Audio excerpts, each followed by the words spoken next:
Hola, buenas tardes, bienvenidas, bienvenidos. Es un auténtico placer poder estar aquí con todos ustedes, continuando con nuestro ciclo de conferencias en torno a la Sharia o Derecho Islámico, que ya nos acompaña desde el 16-17 de marzo, cuando tuvimos las dos sesiones introductorias a cargo de la coordinadora científica del ciclo, Delfina Serrano, y que ha contado a lo largo de estos meses con un total de 12-13 sesiones.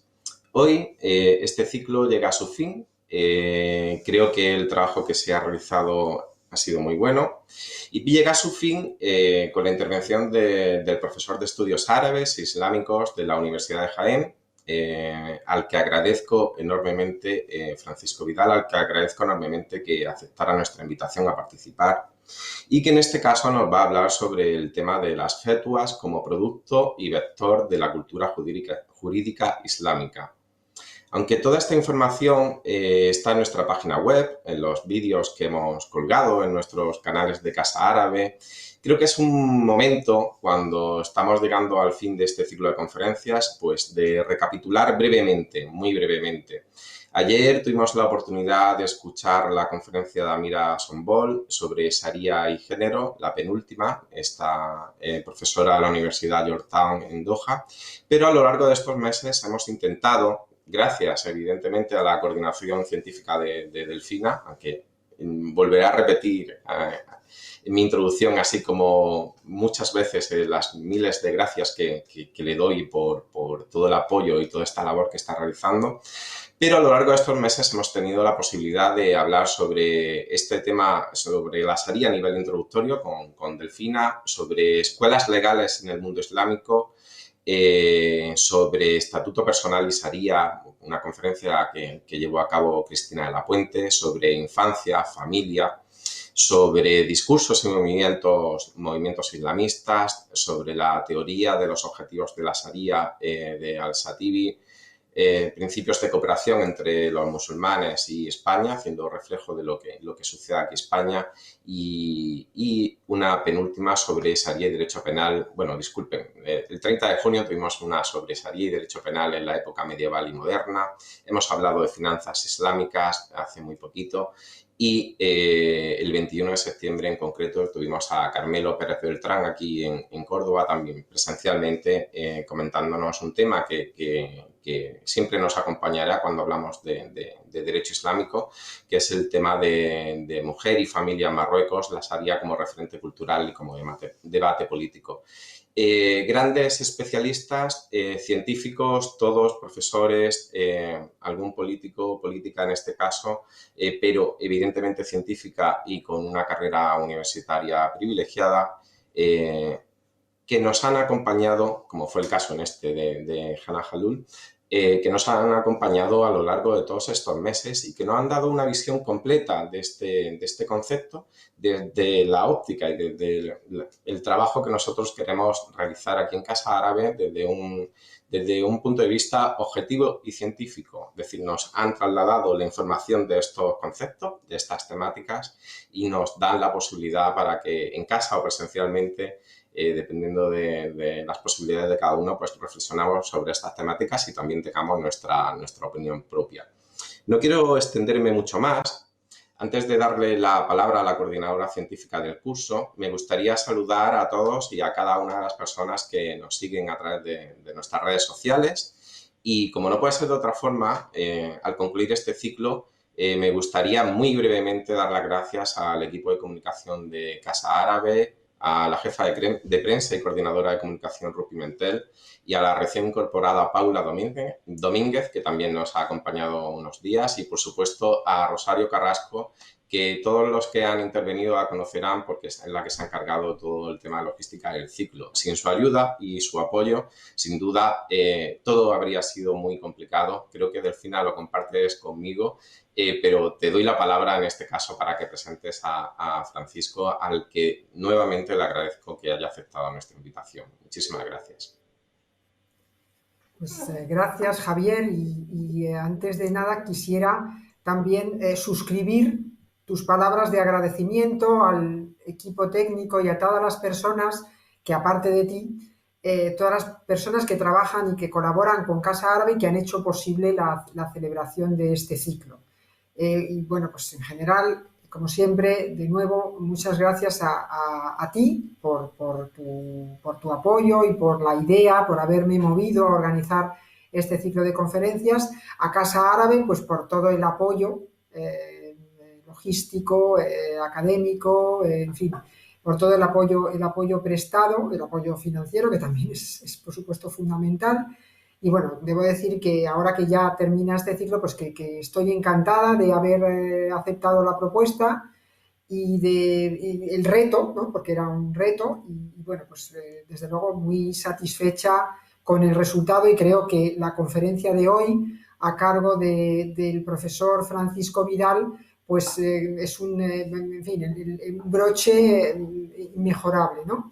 Yo estoy muy contenta y muy satisfecha de que Francisco Vidal, y muy agradecida de que Francisco Vidal haya aceptado participar en el ciclo por razones académicas, puesto que él es el principal experto español en el estudio de las fetuas y uno de los principales expertos internacionales. Para mí, desde luego, es el principal experto en una importantísima obra jurídica, como es el Millar de Al-Wansarisi, que es una colección de fetuas, pero que es mucho más que una colección de fetuas. Es, como digo, una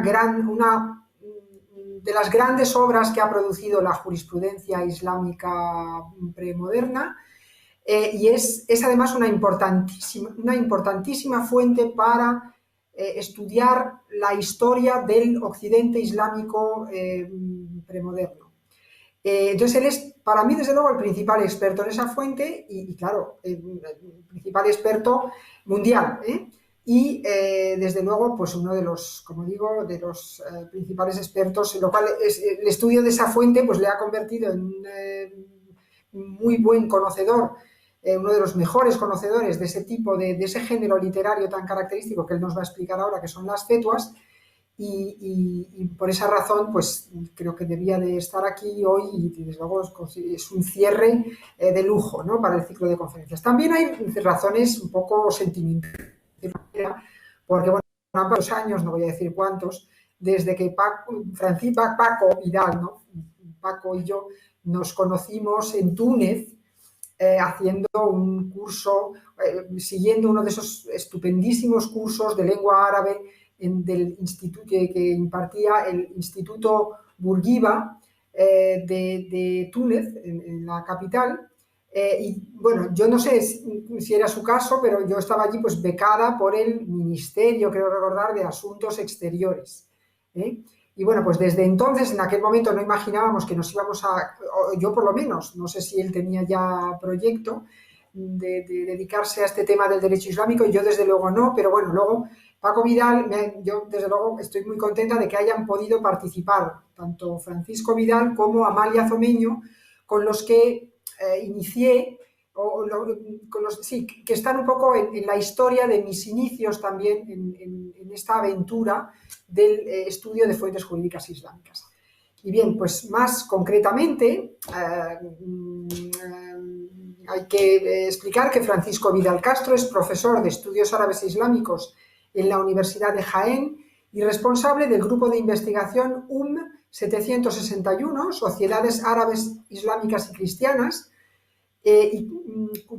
una de cuyas principales líneas de investigación, la de Francisco Vidal, línea de investigación iniciada hace 3 décadas, es el derecho islámico en general y las fetuas en particular.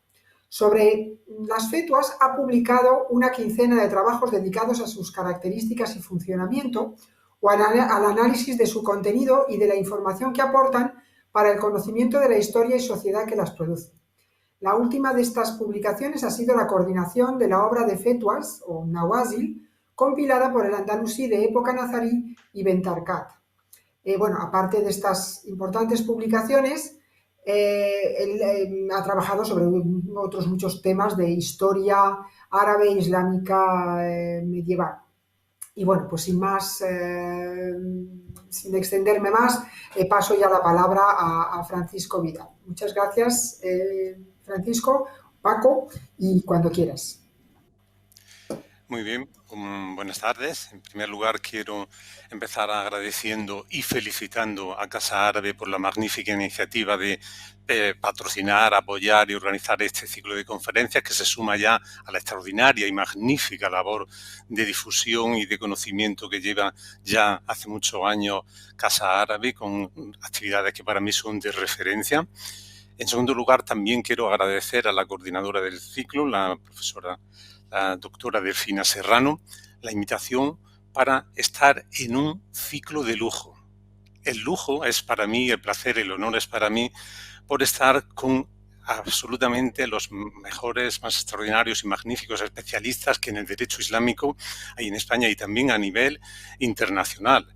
Es un orgullo y desde luego también un reto. De hecho, a uno le impresiona ver pues esas personalidades que desde ya el siglo XX llevan varios lustros marcando las líneas de comprensión, de inteligencia, de relación entre lo que debe ser Occidente y la comprensión del Islam en general a través de su derecho. Así es que me parece ya ambos dos una magnífica y necesaria iniciativa a abordar el tema y la cuestión de la Sharia, porque, como se ha planteado también en el folleto de inicio, es, creo que bastante incomprendida, confundida e incluso con imágenes negativas basadas en prejuicios por el desconocimiento, como tantas y otras realidades que se producen alrededor del Islam. Por lo tanto, un placer para mí y además pues indicar que la presentación tan generosa y tan amable se debe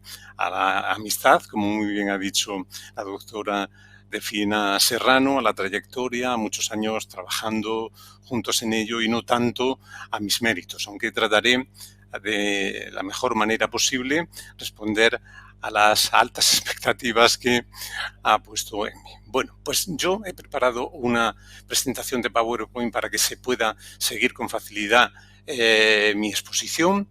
La primera diapositiva podrán ver ustedes que pone clave explicativa. Pues es en la siguiente diapositiva, no en esta que es la portada, pues es una casi petición que querría hacerle a ustedes, a todos los asistentes, para que puedan entender con esta clave explicativa no solo esta conferencia sobre fetua, sino todo el ciclo de la Sharia, incluso casi cualquier cuestión en la que, de alguna manera, por algún motivo, se acerquen, estudien, conozcan, escuchen sobre el Islam o sobre el mundo árabe-islámico, sobre la civilización árabe-islámica, como queramos llamarla. Y es que, para los musulmanes, el Islam no es simplemente una fe. Y lo digo para los 1.600 o 2.000 millones de musulmanes que hay en el mundo, presentes, pasados. Para ellos, el Islam es una cuestión de ética, de valores, de principios morales. Y si se entiende eso, va a ser mucho más fácil entender todo lo que es sobre su historia, sociedad, cultura, comportamientos, derechos, sharia, fetuas, vamos a ir viendo. Y si me lo permites, Delfina, apoyándome, prestando y citando una frase que creo que magníficamente refleja esto que estoy indicando, esta clave explicativa para entenderlo todo, en la siguiente, adelante pues diapositiva o frase, aparece copiada literalmente del folleto de presentación de este ciclo, esta frase: la relevancia que tiene la Sharia como referente básico de los, subrayado, ideales de ética y de justicia de una gran mayoría de musulmanes del mundo. Es que esa es la clave explicativa para entender fetuas, entender Sharia, entender Islam, mundo árabe-islámico. Se trata no simplemente, que también, de una fe, pero se trata de cuestión de ética y justicia. Y la Sharia como ideal que se busca y que se persigue. De esa manera yo creo que vamos a entender todo muchísimo mejor, y es un poco esa petición de situarse con esa perspectiva a todos los asistentes. Bueno, pues como en todas mis conferencias, a mí, para que me puedan seguir el público de una manera fácil, me gusta empezar con un sumario. En la siguiente diapositiva, por lo tanto, presento los puntos que voy a ir tratando y desarrollando a lo largo de esta exposición, y así de entrada tendrán todos ustedes una imagen completa de esos puntos y espero que con ello puedan seguirlo mejor.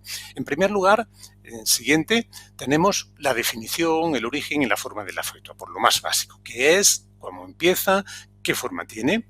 En el siguiente punto, siguiente línea, tenemos una cuestión también relacionada con cuestiones fundamentales. El ámbito temático, la jurisdicción, cuánto cuesta una fetua, cosas un poco básicas.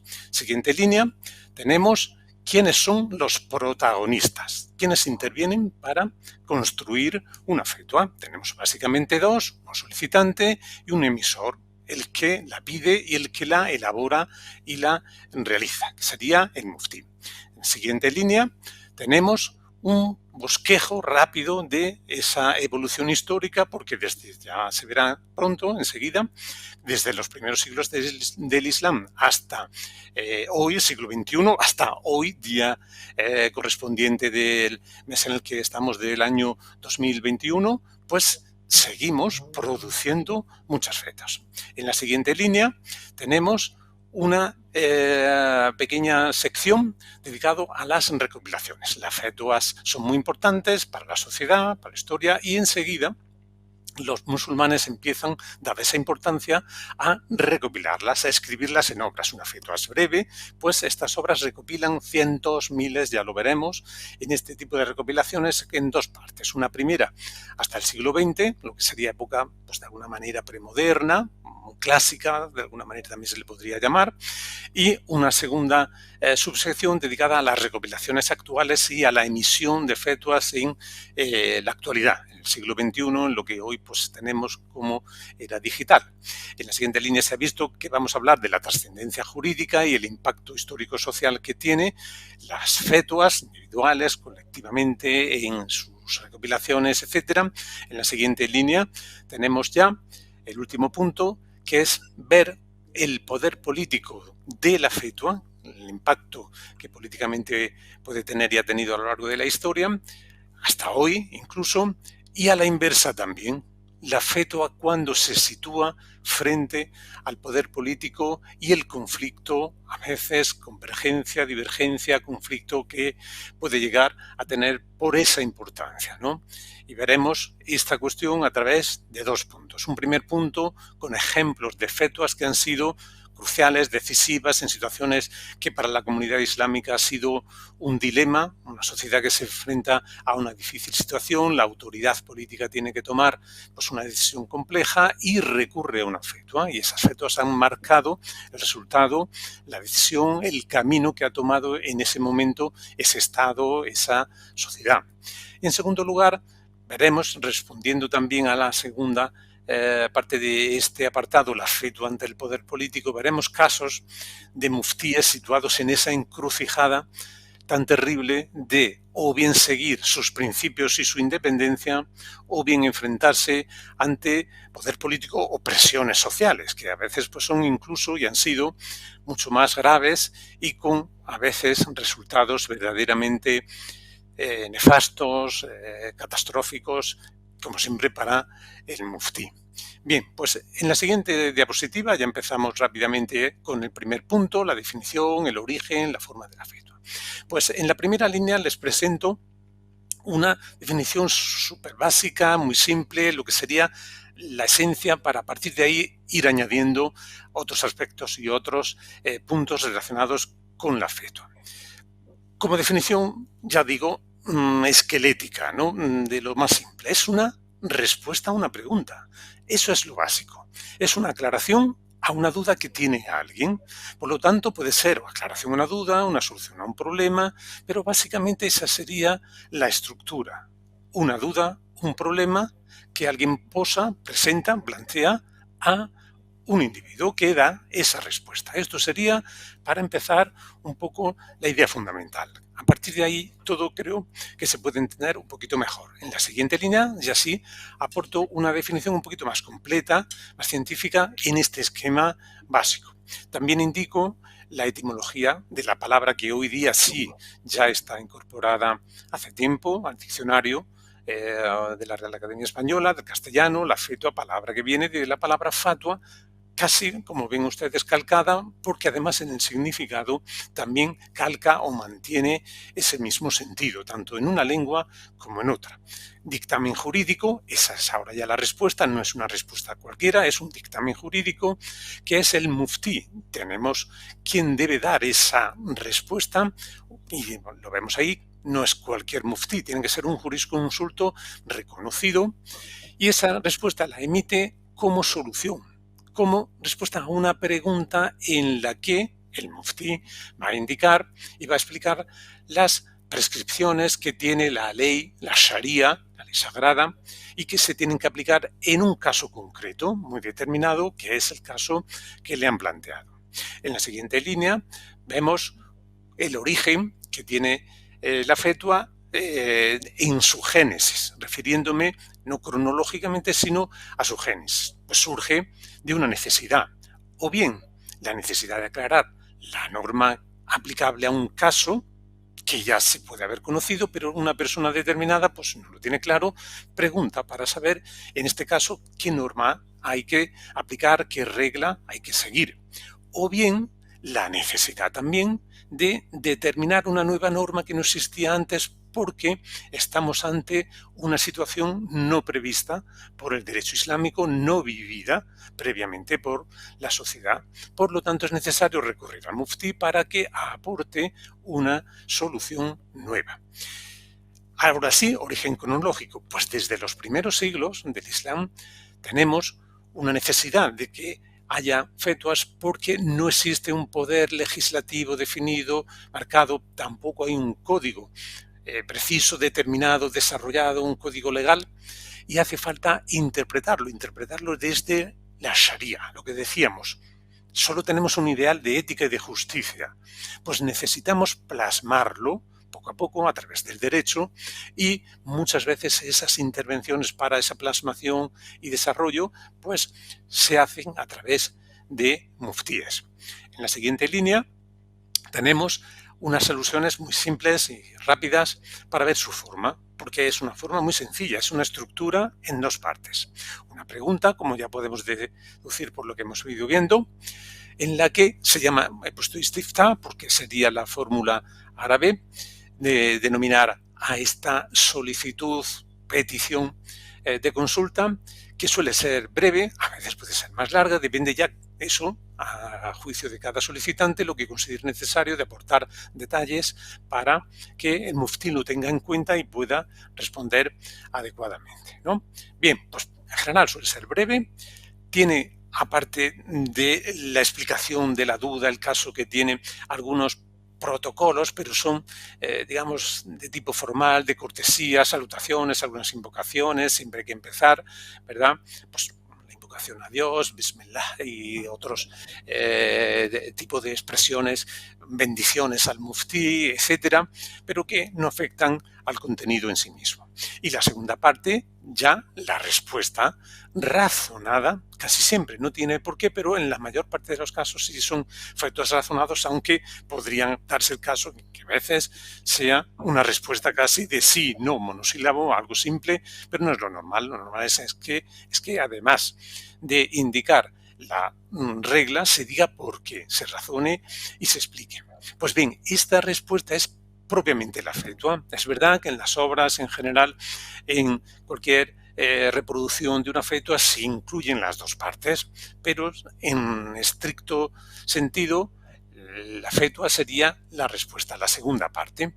Y aquí pues tenemos así una variación enorme de fetuas que pueden ocupar una línea, dos, tres, a fetuas que pueden ocupar páginas, decenas de páginas y formar incluso pequeños opúsculos cuando son, evidentemente, seguro que ya ustedes lo han podido deducir, cuestiones complejas, difíciles, que implican al Estado, a la organización de la sociedad, a principios graves, a cambios, giros en determinados aspectos. Ahí sí hay pues mucho debate, hay mucha aportación de justificación jurídica y por eso llegan a ocupar muchas páginas. Bueno, también tiene algunas fórmulas, sobre todo para cerrarlo, fórmulas de humildad, como cualquier sabio, pues el muftí tiende no solo a reconocer que esa es su opinión y que es falible, sino que pues también puede, como siempre, equivocarse y Allahu A'lam, Dios es el que sabe más, ¿no? Pero son fórmulas, como digo, que tampoco afectan al contenido, sino más bien a la estilo, ¿no?, de redacción o de elaboración. Y por último, la formulación. ¿Cómo se tiene que presentar una fetua? Pues verbalmente o por escrito, de las dos maneras, y esto afecta a las dos partes, tanto a la solicitud, a la pregunta, como a la respuesta. Se pueden hacer por escrito o se pueden hacer verbalmente, oralmente. Lo que ocurre es que pronto, enseguida, en la evolución de la fetua, dada su importancia e impacto, ya no solo para el solicitante concreto que en ese momento está haciendo la pregunta, sino para la sociedad en general, para cualquier musulmán, para los juristas, para muchos, entonces ya se empieza a registrar por escrito tempranamente. Hoy día, supongo que también lo habrán deducido enseguida, pues además de estos medios, a partir de las nuevas tecnologías, se usa el teléfono, luego se usa el fax, se usa el correo electrónico y actualmente también la web a través de sitios de internet e incluso ya en un último paso que hace poco tiempo se ha dado, automáticamente inteligencia artificial, respuestas ya casi como un ordenador, ¿no? Aunque, bueno, pues como también nos pasa a nosotros cuando nos atienden automáticamente, ¿verdad?, en los servicios de atención automática, pues las cosas no son tan eficaces como en el caso de una persona que atienda y emita una fetua personalmente. Bien, pasamos a la siguiente diapositiva. Para abordar el ámbito temático, la jurisdicción, el precio. En la primera línea expresamos cuál es ese ámbito y casi acabaríamos diciendo en dos palabras que es cualquier ámbito jurídico, porque tenemos derecho público, privado, religión, política, la moral, los hábitos, las costumbres individuales, personales o colectivas, sociales, etc. En la siguiente línea tenemos la jurisdicción de la fetua. Pues bien, aquí sí hay que especificar y explicar una particularidad que tiene en general el derecho islámico y con él la fetua. Tiene una jurisdicción del sujeto. Subjetiva no es porque hace cada uno lo que quiere, no en ese sentido, sino que se aplica a la persona. Y por lo tanto no es una jurisdicción territorial. De hecho, territorialmente es ilimitada, ya que la persona puede tener movilidad, estar aquí, allí, viajar y la fetua se emite para esa persona independientemente del lugar donde esté. Sí tiene en cambio, y ahí lo indicamos en la tercera línea, una limitación a la escuela jurídica del solicitante, que es evidentemente la misma escuela jurídica del muftí. Lo que ocurre es que esto no es tampoco tan complejo ni tan caótico porque en general la mayor parte de los territorios han tenido casi siempre a lo largo de la historia una escuela dominante. Así es que si alguien pide una fetua pongamos Egipto, va a ser un muftí hanafi o siria el que emita la fetua y por lo tanto el solicitante y el muftí son de la misma, no hay ningún problema. En Al-Ándalus o en el Magreb actual o en África subsahariana actual, la escuela maliquí pues es la imperante y los muftíes son maliquíes, los solicitantes son maliquíes. Si se diera el caso, como efectivamente se da en grandes ciudades donde la población es muy heterogénea y diversa, pues entonces para las minorías de otras escuelas también existen y se habilitan tanto cadíes y jueces como muftíes. No entro en esto porque ha habido una conferencia magnífica sobre escuelas jurídicas y en este sentido la fetua se acoplaría a esto. En la siguiente línea tenemos la referencia a cuánto cuesta una fetua. Pues en esto tenemos muy buenas noticias, ¿verdad? Es absolutamente gratuita, no hay que pagar nada, al menos el solicitante.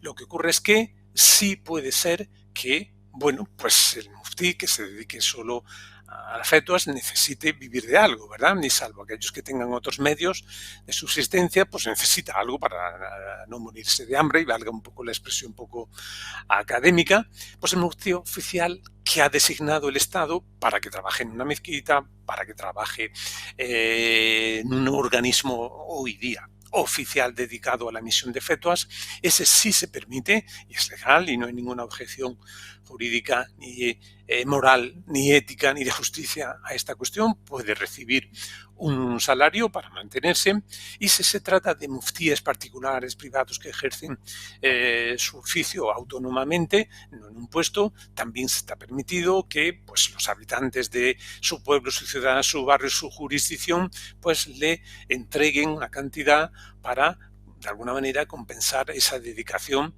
de muftí. Bien, en la siguiente diapositiva vamos a ver un esquema también de los actores de la fetua, ¿no? Los protagonistas, los que intervienen, que ya hemos dicho que son dos. El solicitante, en la primera línea lo vemos, llamado mustafti, y que puede ser, pues también casi acabaríamos diciendo en breve, cualquiera. Puede ser un particular, a título individual, o un grupo, colectivamente. Puede ser una institución, puede ser una autoridad pública, un presidente de gobierno, un califa, un emir, un gobernante, cualquiera. Y como última, y que sí deberíamos subrayar, persona o solicitante, tenemos al juez, el cadí, que veremos después cómo en muchos casos incluso está obligado, y es una obligación procesal, utilizar las fetuas, basarse, solicitar, pedir fetuas a los muftíes. También me gustaría señalar y destacar que, a pesar de que se trata, evidentemente, de una institución islámica pensada por y para los musulmanes, puede solicitar una fetua cualquiera que tenga un problema, una duda, que necesite resolver una cuestión de cualquier tipo, sea o no sea musulmán. Y de hecho esta es una de las cuestiones que yo querría transmitir al auditorio, al público, a todos ustedes, y es que en los lugares de fetuas que hoy hay disponibles en Internet, y que ya hablaremos de ellos, y que son fácilmente accesibles, pues que puedan y se animen y soliciten pues fetuas, consultas, para acercarse a cuál es la realidad del mundo árabe-islámico desde su perspectiva. Evidentemente tenemos muchos y reconocidos científicos, ya lo hemos dicho, en España, en muchos países occidentales, sobre derecho islámico, pero teniendo esa oportunidad de consultar a un muftí sobre cuestiones que nos preocupan en Occidente acerca del Islam, más que, aunque también no quiero quitar la importancia a los medios de comunicación, a los múltiples medios de difusión que tenemos hoy día, sería interesante que, pues, lógicamente, con el debido respeto, con la debida educación, con la debida honestidad, como seguro que todos ustedes hacen y se rigen en su vida con respecto a cualquier individuo, pues también se dirijan a un muftí y consulten, pues, los problemas que les inquiete, de terrorismo, de velo, pues he visto en mi pueblo o en mi ciudad, pues a un musulmán que estaba bebiendo alcohol. ¿Se puede? O un musulmán que estaba en un bar. ¿Eso es legítimo o no? Es preguntas que, bueno, pues a uno desde Occidente, pero incluso también desde, y en este ejemplo que acabo de decir, a los propios musulmanes se les ha planteado, diciendo pues si pueden trabajar en un sitio que es un bar, pues vendiendo copas de alcohol, ¿se entiende, no? Bueno, es decir, que cualquier pregunta es legítima y puede tener una duda hecha, como digo, pues eso, con respeto, con honestidad y con buena educación, y creo que sería pues una cosa interesante pedir esas fetuas para aclarar todas las dudas que tenemos. Bien, pues en la siguiente línea tenemos la referencia a la información sobre el segundo protagonista, que es el emisor. ¿Quién elabora? ¿Quién responde? ¿Quién es este muftí? Pues igual que en el caso de la fetua, también es una palabra arabismo, derivada del árabe. Aquí mufti, aquí he puesto las transliteraciones, pero no se preocupen, prácticamente en todos los casos la he suprimido y solo en este caso que me parece particularmente, creo, curioso, significativo y además me parece un buen reflejo de esas ventajas y facilidades que tiene la lengua árabe para acercarse a ella. Incluso yo creo que en cierto modo esa belleza que tiene la lengua árabe de construir todo un campo léxico a partir de los sistemas morfológicos, gramaticales, léxicos de derivación. De fatua, fíjense en árabe cómo tenemos todo un cuerpo de palabras que de la misma raíz han derivado pues fetua, mufti, no está mufti, viene emisor de la fetua, mustafti, el que solicita la fetua, istifta, el hecho de solicitarla o la propia solicitud de la fetua, ifta, pues la emisión de la actividad del mufti, el muftiazgo, la emisión de la fetua. Y solo a partir de 3 radicales construimos o deconstruimos, porque también sirve para eso. Tenemos una palabra en árabe, pues la podemos deconstruir a partir de esas raíces y poder aproximarnos al sentido y construir ese campo semántico, ese mundo de relaciones que tiene este término de fetua y su campo relacionado con ella. En la siguiente diapositiva vamos ya a ver estas cuestiones específicas del mufti. Definición, una definición técnica más o menos abreviada y sencilla, que es el especialista, tiene que ser especialista en el derecho islámico y su aplicación. Pero lo principal es lo que viene a continuación. Tiene que poseer grandes conocimientos y capacidad para interpretar la ley. De hecho, se creó en su momento un término que designa a esta enorme, gran capacidad de creación jurídica, que era el mujtahid, del que es capaz de llegar a esos niveles de profundo conocimiento de todo lo que son fuentes del derecho, elaboración, justificaciones, todo. Por supuesto, el Corán, el Hadith, la Sunna, el Ijma, el consenso, todo lo que son fuentes jurídicas, fuentes del derecho islámico, para construir nuevas normas o interpretarlas en respuesta a preguntas. Bien, pues eso es la definición del mufti perfecta.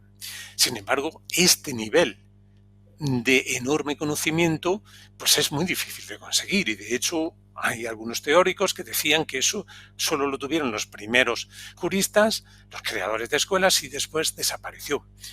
Es una teoría que hoy ya pues está prácticamente superada y si sabe, se entiende y se han considerado en épocas tardías también individuos que han alcanzado ese nivel y pueden tener capacidad de creación jurídica. Entonces, si el muftí sí tiene esa capacidad máxima y suprema, pues puede crear, emitir fetuas que generan nuevas normas. Si no tiene ese nivel, pues solo puede interpretar y si ya tiene un nivel muy bajo, solo puede buscar fetuas anteriores, soluciones, respuestas anteriores. Y de ahí pues tendríamos una clasificación y unas categorías diferentes de muftíes. Bien, pues además de este primero, que ya digo que sería el principal, esencial y más importante, luego hay otros requisitos que podemos decir que son puramente formales, pero que también hay que cumplirlos, evidentemente. El primero, el Islam. Si va a ser un jurista de derecho islámico, pues lo normal es que sea musulmán. En segundo lugar, mayor de edad, es decir, lógico también que tenga la madurez suficiente. Luego se dice adala en los manuales de derecho, honorabilidad, es como lo solemos traducir, pero realmente se refiere a su integridad moral, a la moralidad en la conducta, en la persona que va a ser muftí. Luego, pues no hay problemas en que tengan discapacidades de cualquier tipo, que sea mudo, ciego, a veces dicen que no es sordo porque de alguna manera le tiene que llegar la información. Y luego, en cuanto al sexo o al género, puede ser indistintamente hombre o mujer, no hay ningún problema en ello. De hecho, incluso algunos muftíes y ulemas saudíes del Consejo de Ulemas saudí, de la escuela Wahhabí, como recordarán por la conferencia de escuelas, la más, digamos, tradicional o más rigurosa, derivación de la escuela Hanbalí en sí mismo, que ya es pues, bastante literal, pues también han dicho y se han pronunciado que por supuesto que la mujer puede emitir fetuas y por tanto ser mufti. En la siguiente diapositiva tenemos ya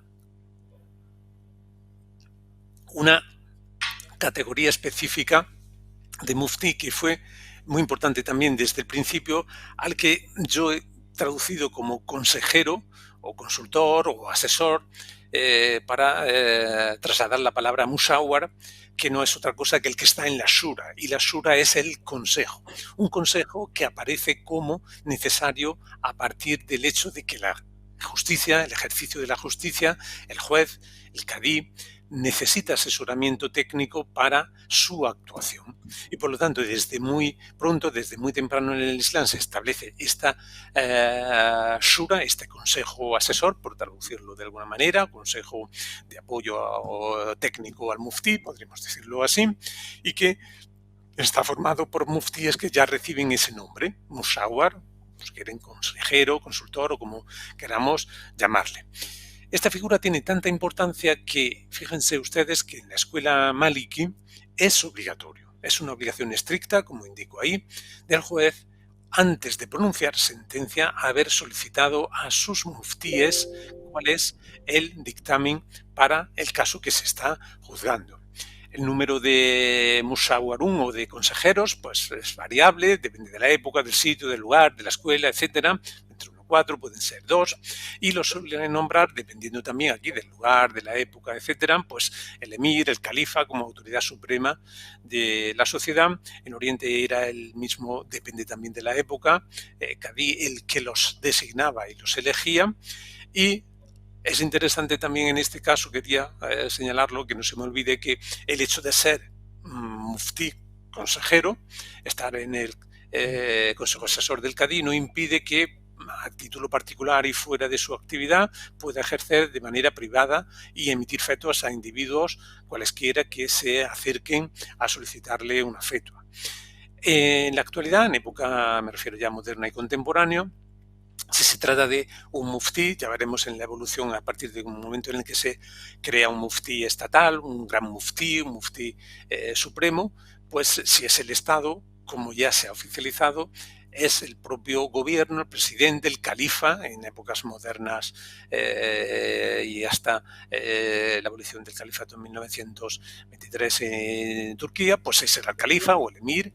Y si se trata ya en la actualidad de países árabes con los sistemas actuales de presidencialistas o cualesquiera que sean, pues es el gobierno, es el presidente el que designa al muftí. Bien, en la siguiente tenemos ya la siguiente diapositiva.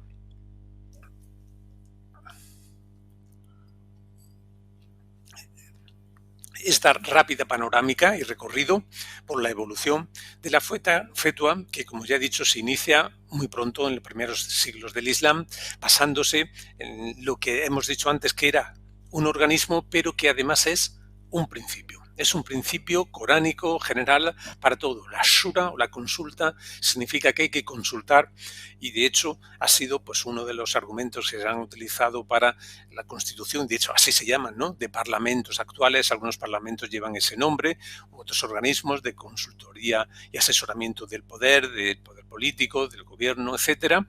Bueno, pues consulta en todo, en política, en sociedad, entre los esposos, entre ellos, para tomar una decisión respecto a la familia. En general, consultar. Eso, pues, se trasladó a lo que habíamos dicho antes del Consejo del Cadí, y a nivel interno sí he traído pues algunas pinceladas.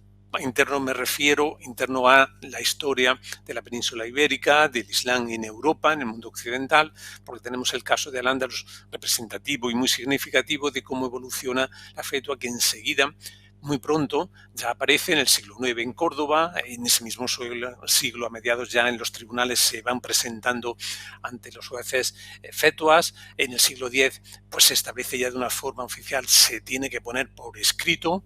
En la época del califato y en el siglo XI, en la época de Taifas, hay una decadencia, por decirlo de alguna manera, una degeneración, hay una caída en la calidad de las fetuas, cierto desprestigio también. En el siglo XII, con la época XI-XII, en época almorávide, se recupera, y con la influencia enorme que tienen los juristas en esa época, pues también los muftíes y los consejeros, los muftíes musawar, los muftíes consejeros, llegan a superar la importancia del juez, y de hecho el juez pues tiene que ir detrás de ellos, ya no están junto al juez asesorándolo, sino que se hacen pues eso, de un sitio a otro, y el juez tiene que ir a buscarlos y pedirles su fetua.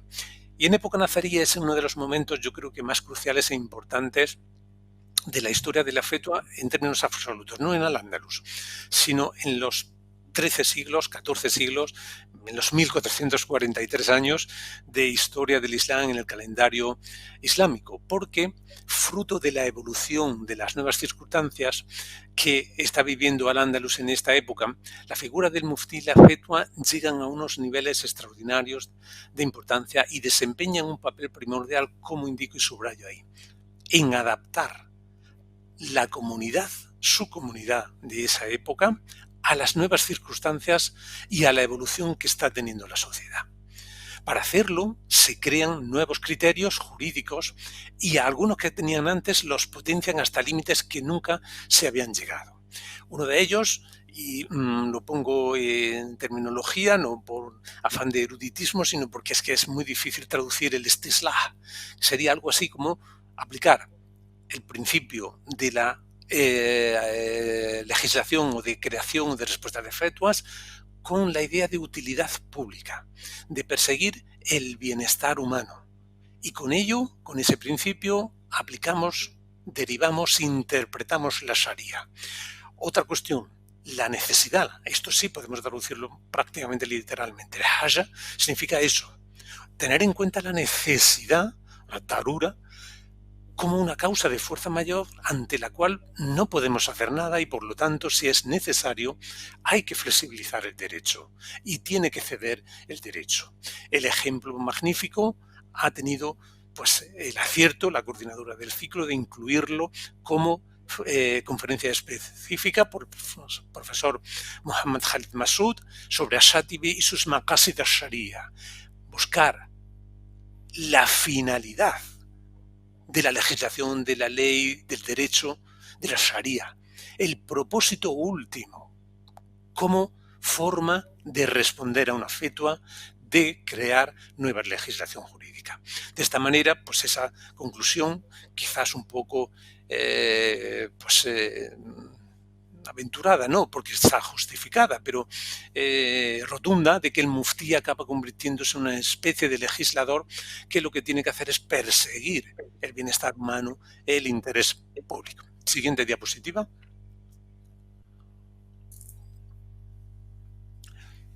Bien, en época ya moderna, contemporánea, desde el siglo XV hasta 1923, en el Imperio Otomano, que es el imperio que la mayor parte del mundo árabo-islámico está asentado como Estado, como gobierno, como sistema de organización administrativa, política, jurídica, etc.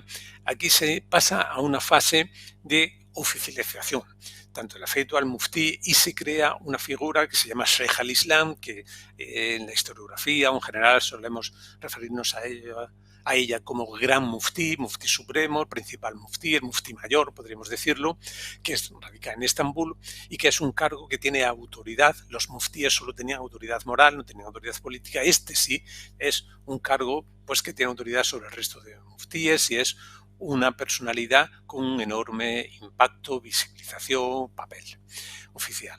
Bien, en la actualidad, en el siglo XX y en el siglo XXI, después de la abolición del califato, como habíamos dicho, hay muchos muftíes y esto es una cosa que yo quería, por eso resaltaba tanto la importancia en época nazarí, quería señalar porque resulta muy llamativo como 5 o 6 siglos después se ha vuelto a las fuentes, al derecho islámico clásico, a la filosofía nazarí de la fetua, como indico, y sobre todo a Shatibi. Se hacen muchas tesis doctorales sobre su obra, sobre su investigación sobre las fetuas que se producen en esta época por Shatibi y sus discípulos. Otros ya supongo que también se habrá comentado, pues no eran tan partidarios de su nueva filosofía y forma de hacer, dictaminar fetuas, y que buscan inspirarse en esa forma de emitir fetuas para responder también a las necesidades del mundo actual.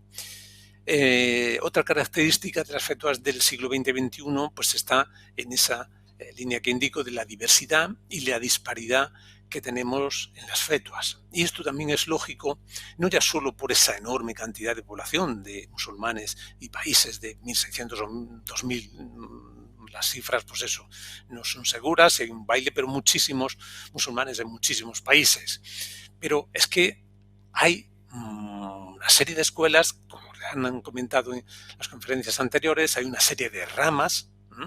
Dentro de esas ramas, suníes, chiíes, jaridíes, pues también hay divisiones en las escuelas jurídicas, muchas divisiones en el Islam. Además de ello, dentro incluso de ellas hay tendencias y claro, el resultado pues es normal que sea esa diversidad, incluso a veces disparidad por fetuas contradictorias.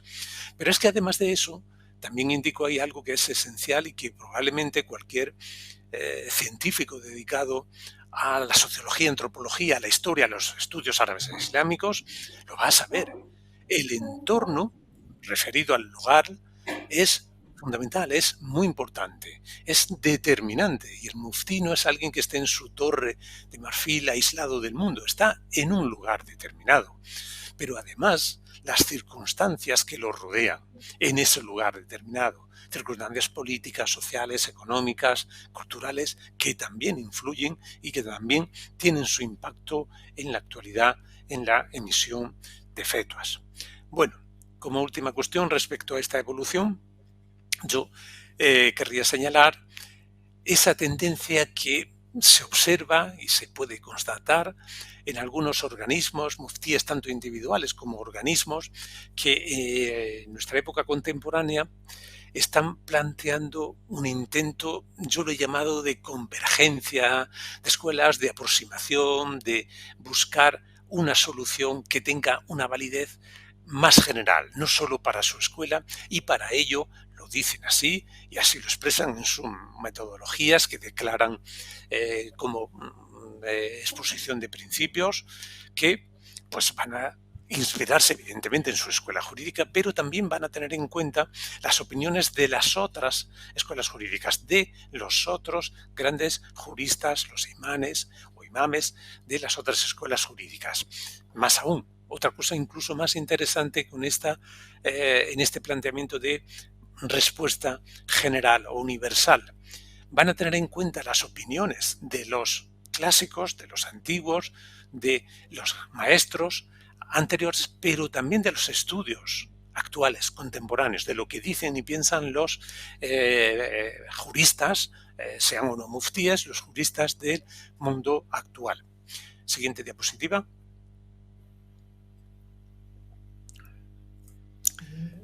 En la siguiente tenemos el punto 5 de recopilaciones de fetuas. Como decía al principio, creo haberlo comentado en el sumario, que vamos a dividirlo primero hasta el siglo XX y después en el siglo XXI por este cambio tan radical. Bien, pues desde el siglo XX en la primera línea, siguiente línea, podemos pasarla ya. Tenemos la explicación que anticipaba en el sumario. La importancia de las fetuas es enorme, social, jurídica, política, lo hemos visto, pues enseguida esto lleva a compilarlas, dejarlas por escrito, registrarlas, tenerlas en un libro para obras de consulta de muftíes, de juristas, de jueces, de cadíes o de cualquier interesado o también de los estudiantes, para profesores universitarios que tienen que hacer esa, digamos, entre comillas y con terminología moderna, carrera, grado, ¿verdad? En Derecho pues necesitan esas obras en las que aprender. Bueno, pues esto ocurre por doquier. También podríamos decirlo bien, por todos sitios, ¿no? Pero para hacer una explicación un poquito más académica, diremos que se producen recopilaciones en el Oriente Islámico y en el Occidente Islámico. En los primeros siglos del siglo VIII, incluso ya hay algunas, hasta, bueno, quizás sea mucho decir, 2021-1443, siglo XXI. En el siglo XXI, pues también tenemos, ¿no? De todas las ramas, suníes, chiíes, jaridíes, escuelas, etcétera. Hay recopilaciones por todos sitios, muchas, ¿no? Siguiente línea, marco el hecho de que son muchas las que se han conservado y podemos analizar y estudiar para su conocimiento. Y A continuación hago una pequeña selección de Al-Ándalus en Magreb porque es lo más cercano a nosotros y es lo que creo que puede ser más interesante para los oyentes. Pues en la siguiente línea tengo pues es una selección de 4 o 5 representativas de diversos autores, épocas, Ibn Sahla, de Jaén, permítaseme hacer un poco patria, no lo pongo porque sea de Jaén, sino porque es importantísimo. Ibn Sahla reúne, como ahí indico, pues muchísimos casos judiciales, documentos de muftíes de Córdoba, de la capital del estado. Ashabi, este juez y muftí malagueño, reúne también 1182, muchísimas fetuas de muchas épocas, principalmente del 9 al 11. Ibn Rushd, una de las creo que grandes autoridades de derecho, diría, islámico de todos los tiempos, y por supuesto de Al-Ándalus, genial, magnífico, de una influencia ideológica, social tremenda, que él tiene, su obra de recopilación solo tiene fetuas suyas, 666 nada menos, una magnífica representación de todos los temas, de todas las cuestiones y con soluciones verdaderamente inteligentes, admirables, adaptadas a la sociedad, buscando la utilidad pública, aunque no se formule, pero él ya se muestra en sus fetuas con esa inteligencia de alguna manera del jurista que tiene que buscar ese bienestar, ¿no? Bueno, pues aquí también señalo las del muftí Nazario Ash-Shatibi, que están publicadas por ese extraordinario profesor al que hemos hecho referencia anteriormente, a Ibn Tarkat, y por último al que aludía también la doctora Delfina Serrano al principio, Al-Ansarisi, que es importante no tanto por él, aunque también, pero sobre todo porque hace esa magna e extraordinaria recopilación de fetuas de todo el occidente islámico. Hay millares de fetuas y son pues centenares las de Al-Ándalus, centenares las del Magreb, el actual Marruecos, el actual Argelia, el Magreb al-Awsat, el Magreb medio de los zayaníes, etcétera. Compilaciones también de Ifriqiya, lo que antes se llama Ifriqiya, que es el actual Túnez, pues también recopilaciones se incorporan a esta obra de Al-Ansarisi y supone como una síntesis de todo lo que había sido, por su fecha también, tardía ya, de inicio de la Edad Moderna y final de la Edad Medieval, según nuestro cómputo, nuestra clasificación occidental de las edades y de las épocas. Por eso recoge todo ese acervo anterior del occidente islámico. En la siguiente en la siguiente diapositiva tenemos las referencias a otras recopilaciones que se desarrollan posteriormente. En los finales del siglo XIX y comienzos del XX, Al-Mahdi al-Wazani, este marroquí, ya percibe la necesidad de actualizar el corpus de fetua que había heredado el occidente islámico con Al-Ansarisi y lo llama con el mismo título muy curioso, dicen Al-Meyar al-Jadid, es decir, el referente o la compilación nueva. Recoge mucho de lo anterior, pero responde a las nuevas necesidades que tiene su sociedad con otras fetuas diferentes ante realidades diferentes. En el siglo XX, el colonialismo, la independencia, la formación de nuevos países árabes trae consigo pues, legislaciones ya de corte y planta o de influencia occidental, se elaboran códigos más detallados y el muftí ya no es tan necesario, la fetua ya no es tan necesaria y se va reduciendo o arrinconando a aspectos más relacionados con la familia, el estatuto personal, etc. En la segunda mitad del siglo XX, curiosamente, empieza otra vez a ascender el uso demanda de las fetuas y los nuevos estilos de vida crean pues dudas, problemas que hay que solucionar y se recurren a los muftíes porque no solucionan los códigos jurídicos de influencia occidental, no tienen respuesta en general a muchos de esos problemas de desplazamiento, migración, también la extensión y los medios de comunicación hace que se facilite la utilización y la petición de fetuas. En la siguiente diapositiva ya pasamos al siglo XXI, a la era digital. Y en la primera línea tenemos la referencia, la siguiente línea.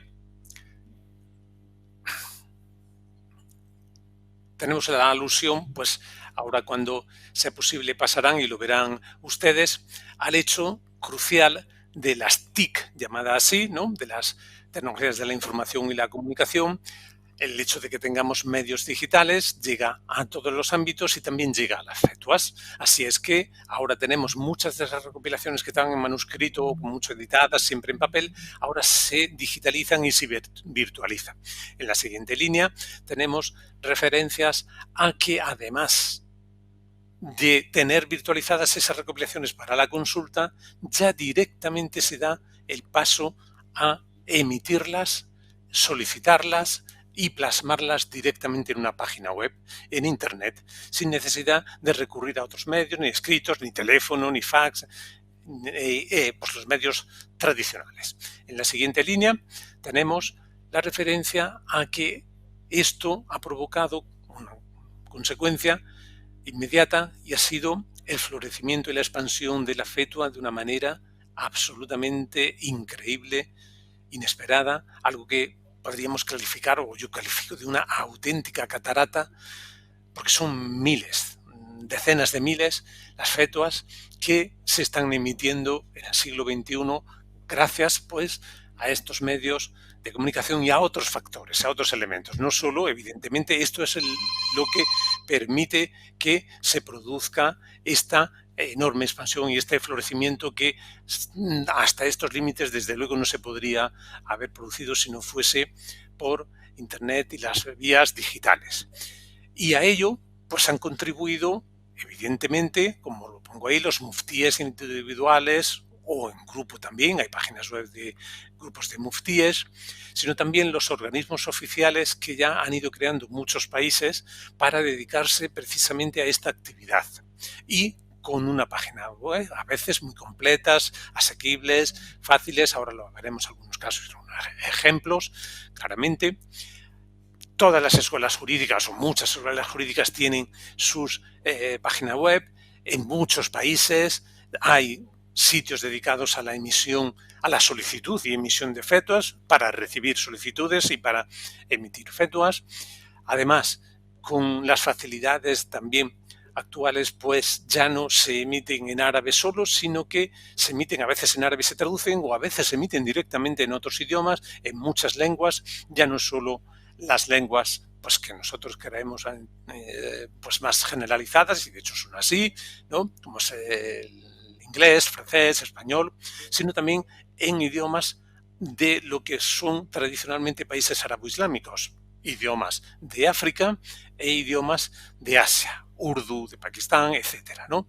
Bien, pues en la siguiente diapositiva, línea, tenemos una de estas conclusiones a las que quizás puede parecer un poco exagerado o aventurado, pero me parece que, por lo menos desde mi punto de vista, es algo indudable. El siglo XXI ha sido probablemente el momento, la época de más y de mayor emisión de fetuas de toda la historia del Islam. Y no comparando los siglos a siglos, sino incluso en términos absolutos, lo que llevamos de siglo XXI ha tenido tal cantidad de fetuas emitidas que puede superar perfectamente lo que el resto de 13, 14 siglos desde que empezaron a emitirse fetuas en la historia del Islam. Y ya sé que puede parecer algo pues verdaderamente exagerado, pero propuesto o he llegado a esta conclusión después de tener en cuenta muchos factores demográficos, de tecnologías, etcétera, pero también para que no les parezca, pues eso, quizás, como yo me digo la fetua, pues tiendo a exagerar las cuestiones de la fetua y el cariño que le tengo a las fetuas, y pues no le tengo evidentemente ningún cariño, aunque sí un respeto, y depende de las fetuas, pues más interesantes u otras, pero sí les voy a indicar en las siguientes líneas dos datos que son verdaderamente significativos. En Egipto, el organismo dedicado a él, a la cuestión de la emisión de fetos, que ahora lo señalaremos en una diapositiva, dice que según sus estadísticas, las últimas que ha realizado, emite 50.000 fetuas mensuales, contando evidentemente los señales, las orales y escritas, las que se emiten por teléfono, email, correo electrónico, por fax, por estos medios, ¿no? Y orales teniendo en cuenta, pues evidentemente, que se responde a veces algunas fácilmente, en un momento dado, pues en 2 minutos se responde sí, no, por esto, pueden ser rápidas. Pero aunque sea una cantidad que podamos pensar muy exagerada, la de 50.000, si fuera solo la mitad, incluso la cuarta parte, es una enorme cantidad y ello puede ser posible porque no es solo el gran muftí, el muftí al-Jumhuriyya, el muftí de la República, el que emite fatwas, el muftí, sino tiene un cuerpo de muftíes que a diario están atendiendo el teléfono, muchas fatwas también ténganlo en cuenta, son fatwas de la misma temática, incluso del mismo problema y la misma duda, que se repiten. La solución ya se puede repetir porque está incluso registrada, ¿no? Pero esto que son estadísticas, pues decíamos, el organismo egipcio, y es una aproximación de efectos orales, etcétera, creo que se corrobora con el caso de Turquía, que también indico aquí, y que es pues bastante más seguro porque esas 440.000 fetuas son fetuas que están ya por escrito, registradas en los archivos del organismo turco de emisión de fetuas, digitalizadas, y al ser por escrito, que se hayan respondido por carta, por correo, ahí el cómputo es más seguro. Siguiente diapositiva.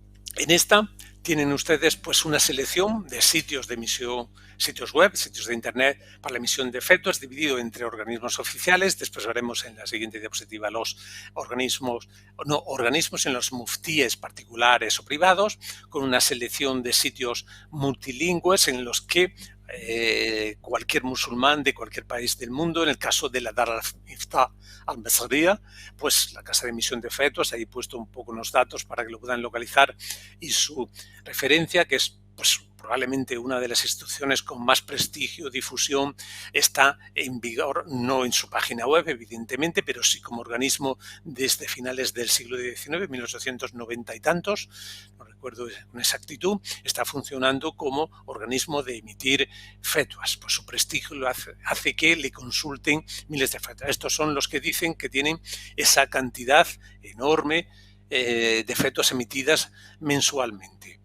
Advertencia de que depende del gobierno, ya lo habíamos dicho, en época moderna, al muftí de la República, al muftí al-Jumhuriyya, en este caso, el que preside este organismo, pues lo nombra, el presidente es un organismo gubernamental que financia gubernamentalmente, no podría ser de otra manera. Tener esa cantidad de muftíes emitiendo tantísimas fetuas es solamente así. Bueno, pues yo les recomiendo también que entren en este, y como tienen su versión parcial en español, todas las fetuas no se traducen a todos los idiomas, pero sí muchas, y además se puede hacer la pregunta directamente en español. No en todas las páginas web se puede hacer directamente en español, pero sí tienen un formulario de entrada en otros idiomas, y normalmente sí está en inglés, bueno, en otros, bueno, creo que sí, que en casi todos está siempre el inglés o el francés, en casi todos, ¿no? Y luego, pues, otros, urdu, indonesio, etcétera, ¿no? Referencias, pues ahí tienen a las otras páginas web de otros países. También indico al final los otros que yo he destacado como monolingües, pero también tienen parte de sus fetuas traducidas, o al menos, aunque no se pueda preguntar más que pues en turco, en urdu, en el caso de Pakistán, o en indonesio, pues sí hay algunos contenidos que están en otras lenguas y se pueden consultar. Y luego todo esto serían sitios de Islam suní, ortodoxo, y también he querido indicar el sitio por excelencia para el Islam chií, el de Irán, que es la oficina de la Ayatollah Supremo al-Jamenei, que tiene 10 idiomas. Es uno de los que más idiomas tiene para consultarlo. Bien, para consultar y hacer también preguntas. La siguiente diapositiva.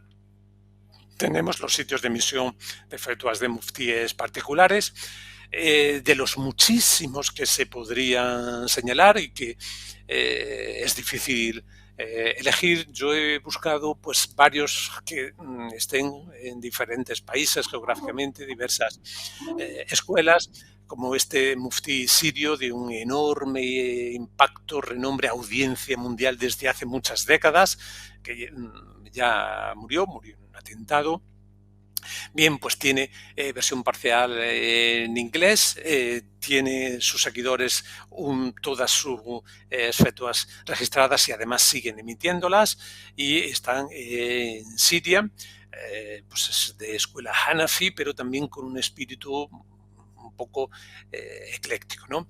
De Brahim Desai es un sudafricano, también con muchísimo prestigio, que fundó una entidad también de emisión de fetuas, ha muerto hace unos meses, y aunque esta escuela Hanafi también se plantea un poco una respuesta global y también tiene una enorme influencia, reconocimiento y prestigio en todo el mundo. De hecho, fíjense que tienen ya, aparte de su web, otras 16 web, filiales derivadas por sus discípulos en distintos lugares. El último que les señalo es de Al-Islam Sual o a Jawab, que también tiene pues versión en otros idiomas. Es Islam pregunta y respuesta, algo así de sencillo. Está supervisado, no es el Mohammed Salih al-Munajjid el autor de las fetos o de todas, sino que él la supervisa, y hay muchos muftíes que la van pues van haciendo las fetuas, emitiéndolas, ¿no? Es uno de los que más idiomas tiene 14 idiomas, por supuesto el español también, y hay un caudal bastante amplio de fetuas traducidas. Y por último, de sitios, ya con esto termino la parte de recopilaciones. Si estamos en Europa, creo que también es razonable que nos dirijamos a preguntar y a consultar, o que tengamos en cuenta la existencia de el Consejo Europeo de la emisión de fetuas. No le han llamado a ellos fatuas, sino IFTA, emisión de fetuas. La emisión de fetuas y las investigaciones, que tiene sede en Dublín, que empezó ya hace 2 décadas, en 1997, que está dirigido por otro de los muftíes de más impacto e importantes en todo el planeta, Youssef al-Qaradawi, que él fue quien lo fundó, lo creó, organizó este Consejo Europeo, y aunque es egipcio, pues vivió mucho tiempo en Qatar, exiliado aproximadamente, y ha querido ofrecer, y él y su conjunto de 35 muftíes que forman su consejo, la mayoría europeos, pero también, para que sea algo ecléctico, incluyen muftíes de África, de Asia, de América, etc., ¿no? Pues han querido ofrecer la versión del Islam para los musulmanes de Europa, es decir, responder a las dudas, las preguntas de lo que decíamos al principio, el contexto, el lugar y las circunstancias. Los musulmanes de Europa tienen una situación muy particular, y para responder, y con ese espíritu de resolver las dudas que se les plantea, se creó y se fundó este Consejo Europeo de la emisión de fetuas y las investigaciones que tienen ahí su página web. Siguiente diapositiva.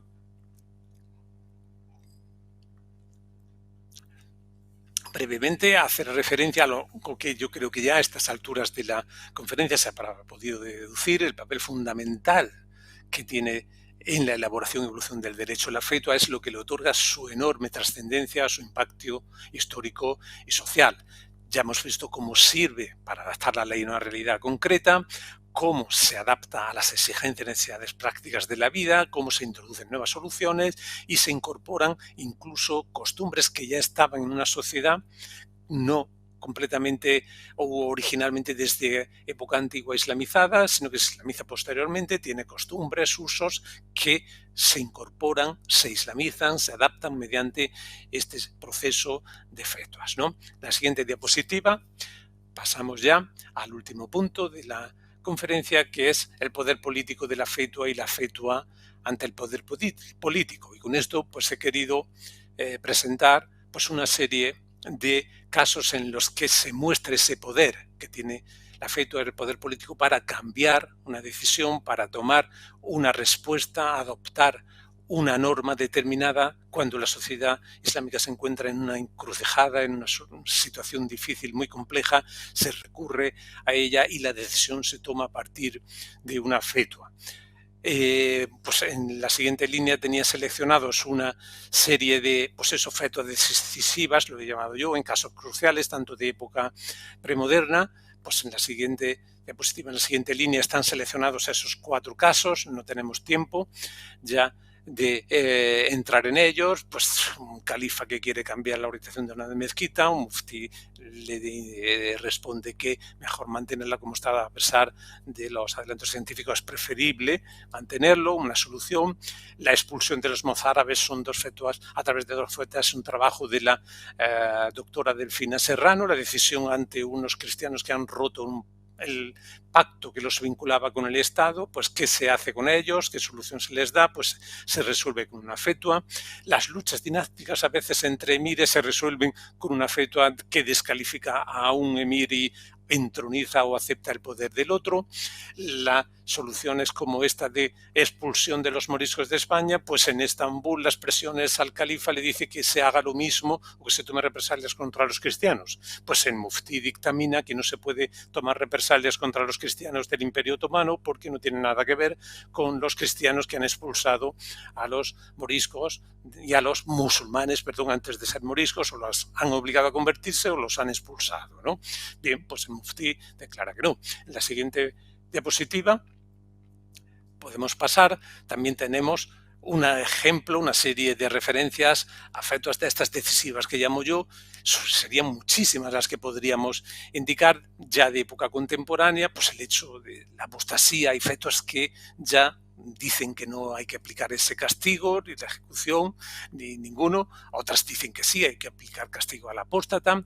De condena del terrorismo yihadista tenemos muchísimas fetuas de muftíes, de organismos, de la Dar al-Misriya, el muftí egipcio al-Tantawi, cuando se produjeron los atentados, donde no, a estos que decía que no eran pues mártires sino agresores, que no pasarían al cielo.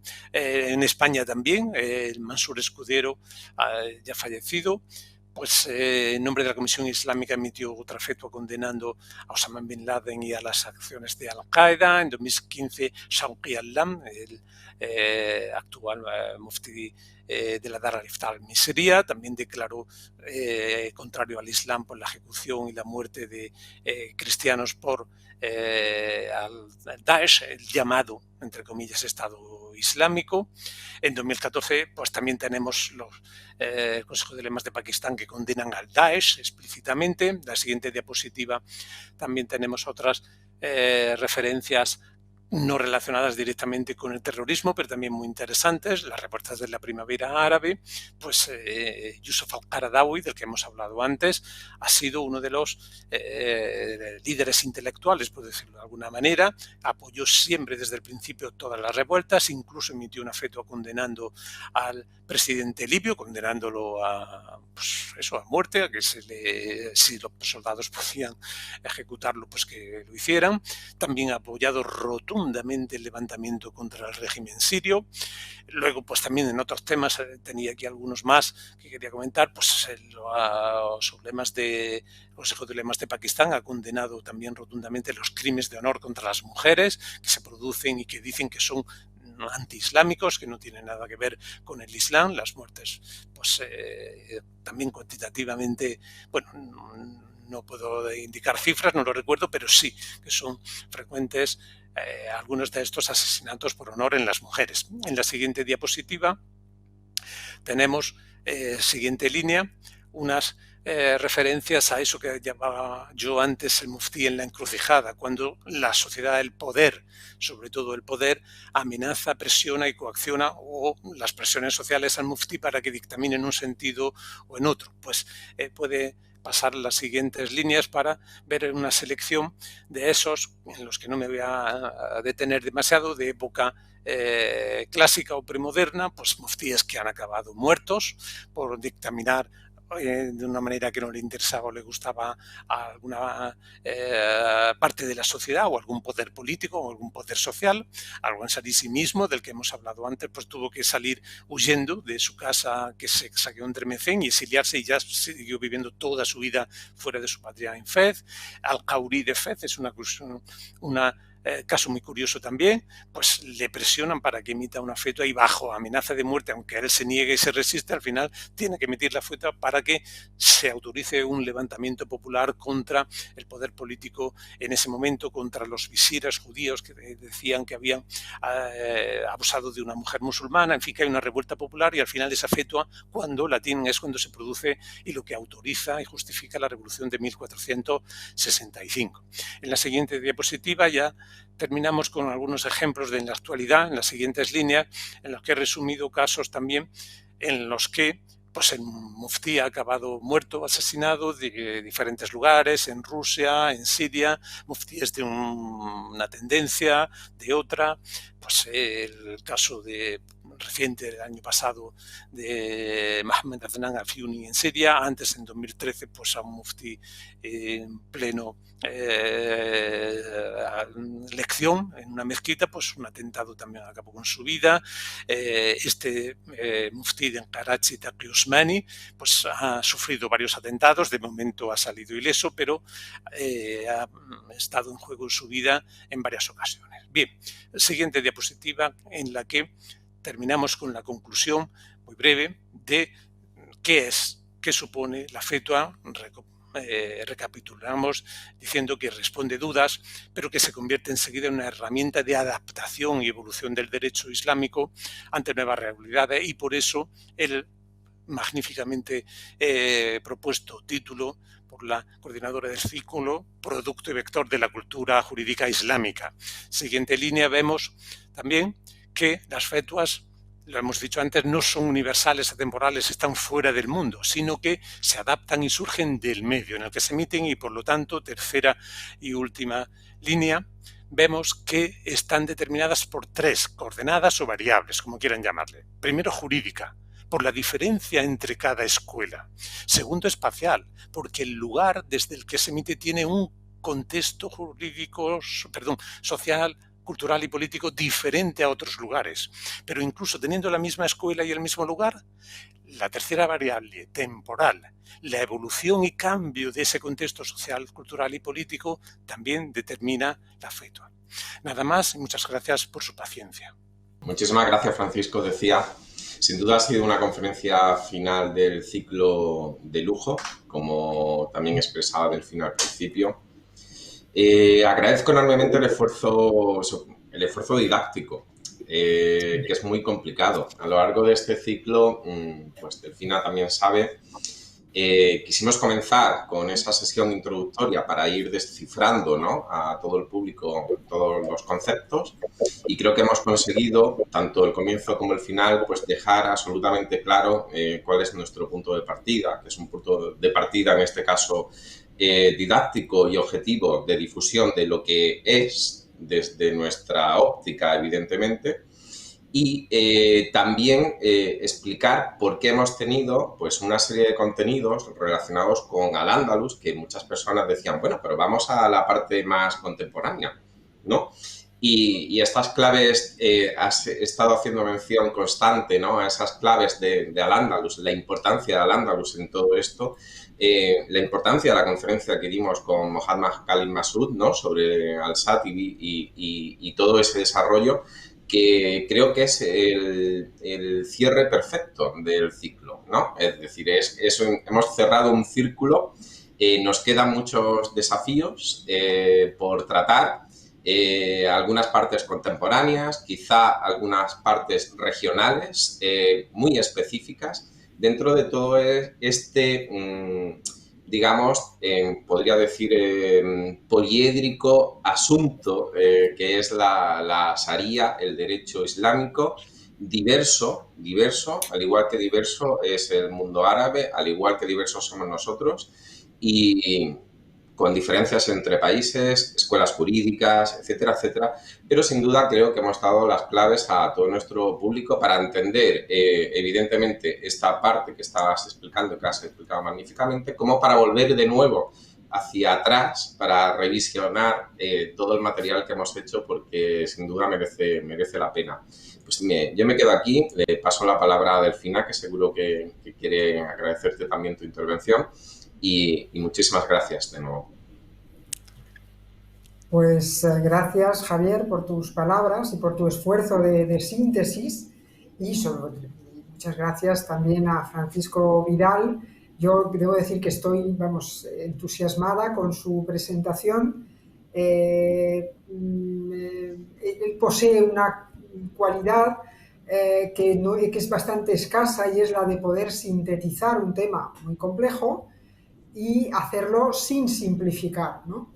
Y además su presentación demuestra que se puede abordar un tema complejo dentro de como son este género tan importante dentro de la historia de la Sharia como es el género de la fetua o este artefacto, ¿no? que llaman algunos que es la fetua, y cómo se puede hacer desde una perspectiva, o sea, se puede presentar en toda su complejidad de forma sintética y que además ese tema se puede plantear desde una perspectiva amplia en lo espacial y en lo temporal, ¿no? Hay, como ha mencionado Javier, hay, bueno, pues en el ciclo de conferencias por supuesto siempre quedan temas, detalles por abordar, pero lo que hemos pretendido y modestamente creo que se ha conseguido es, aunque bueno, pues eso finalmente tendrá que decirlo el público y los lectores de la sección monográfica de la revista URAC, en la que se van a publicar las conferencias presentadas a este ciclo, más otras contribuciones que hemos solicitado sobre el tema.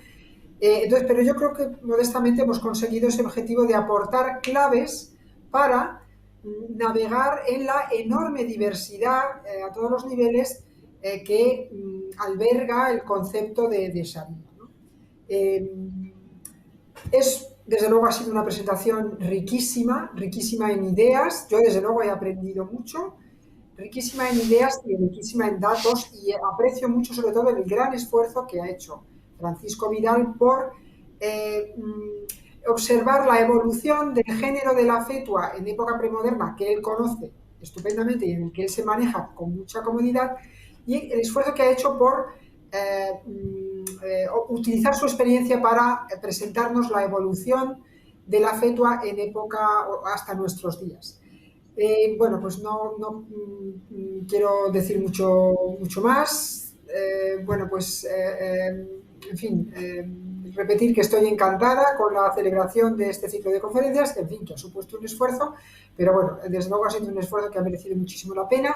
Muchas gracias a todos los participantes, muchas gracias en especial a nuestro conferenciante de hoy, Francisco Vidal, que ha hecho un gran esfuerzo, lo hemos visto todos, y muchas gracias de nuevo a Casa Árabe, muchas gracias Javier, y bueno, pues hasta siempre.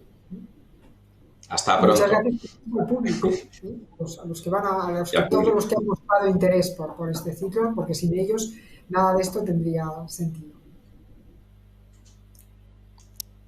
Pues de nuevo agradeciéndole a todos, al público y a todos, pues damos por concluido este ciclo y hasta siempre, no hasta pronto, porque volveremos desde Casa Árabe a promover este tipo de iniciativas y contenidos. Que queda la revista, queda la parte en papel más divulgativa y en breve tendrá noticias nuestras. Muchísimas gracias.